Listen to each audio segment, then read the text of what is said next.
RBI ने मुसलसल दूसरे महीने रेपो रेट बढ़ाने का फैसला किया है। आरबीआई ने रेपो रेट को 4.40 से बढ़ाकर 4.90% कर दिया है। आरबीआई के गवर्नर शक्तिकांत दास ने यह ऐलान आरबीआई की मॉनिटरिंग पॉलिसी मीटिंग के बाद किया। आरबीआई के इस फैसले के बाद होम लोन से लेकर कार लोन और एजुकेशन लोन महंगा होना यकीनी है। दूसरी तरफ जिन्होंने पहले ही होम लोन लिया है, उनकी ईएमआई मजीद महंगी हो जाएगी। Accordingly, the MPC decided to increase the policy repo rate by 50 basis points to 4.9%. The MPC also decided to remain focused on withdrawal of accommodation to ensure that inflation remains within the target going forward while supporting growth.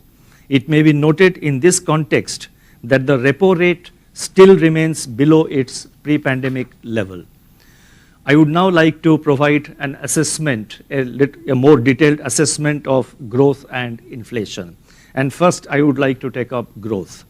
According to the provisional estimates released by the National Statistical Office, that is NSO, on May 31st, India's gross domestic product, that is GDP growth, in 21-22 is estimated at 8.7%. This level of real GDP in 21-22 has exceeded the pre-pandemic, that is the 2019-20 level.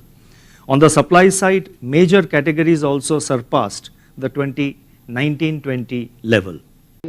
RBI के repo rate बढ़ोतरी होने से सारी बैंकों से जो finance हो रहा है, जो भी फाइनेंस लेते हैं आज की तारीख में, जब से कोविड हुआ उससे कोई भी चीज़ ऐसी नहीं है जो आदमी करीब सारे ही लोग हर आइटम, चाहे मोटरसाइकिल हो, मिक्सी तक फाइनेंस हो रही है, मोबाइल तक फाइनेंस हो रहा है। और जब फाइनेंस का रेट, रेपो रेट बढ़ेगा तो इन सारी चीज़ों के फाइनेंसिंग पे असर पड़ेगा और फाइनेंस से जो आदमी लेके चलता है उसको रेट ऑफ इंटरेस्ट ज़्यादा हो जाता है। रेट ऑफ इंटरेस्ट ज़्यादा हो जाता है, हर चीज़ पे महंगाई वैसे ही कंट्रोल नहीं हो रही है। बैंकों की रेपो रेट बढ़ने से फाइनेंस के रेट बढ़ेंगे। जब फाइनेंस के रेट बढ़ेंगे तो महंगाई का एक अतिरिक्त बोझ आदमी के ऊपर पड़ेगा जो कि बिल्कुल असहनीय होगा। और बैंकों को 0.5% आपने रेपो रेट बढ़ाया आरबीआई ने, तो उससे जो फाइनेंसिंग का रेट है उस पर डिफरेंस पड़ेगा, बहुत ज़्यादा अंतर आएगा और ये आदमी की एक तरह से इनडायरेक्ट वे में कमर तोड़ने की बात हो रही है। उससे दिक्कत तो आएगी भाई, हर आदमी लोन लेता है, उसके बगैर काम नहीं चलेगा। वैसे ही कोरोना से आदमी परेशान है और आगे परेशानी और ज़्यादा इससे बढ़ेगी। हम तो ये कहते हैं रेट कम होना चाहिए, पहले सही था, बढ़ाने से आम आदमी को परेशानी आएगी।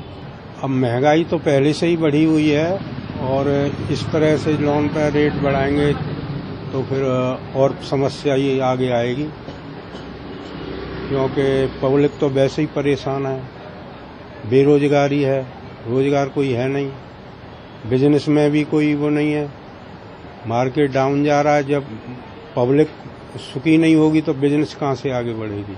पब्लिक के पास आएगा तो बिजनेस भी आगे बढ़ेगी।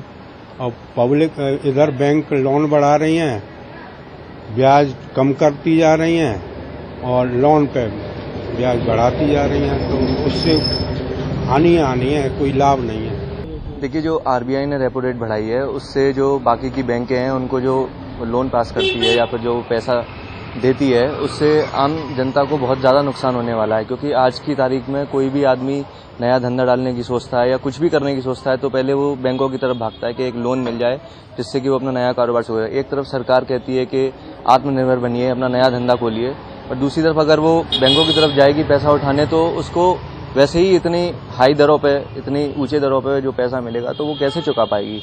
इतनी कमाई नहीं है जितनी की उसकी व्यय हो जाएगी, उतनी खर्चे हो जाएंगे। कानपुर फसाद मामले में गिरफ्तारियों का सिलसिला हनूस जारी है। एजेंसियां जांच पड़ताल में जुटी हुई है। इसी सिलसिले की कड़ी के तौर पर फॉरेंसिक टीम कानपुर पहुंची। टीम ने फसादजदा इलाकों का दौरा किया। टीम ने नई सड़क और चंद्रेश्वर हाथे का दौरा किया और यहां से सबूतों को इकट्ठा किया।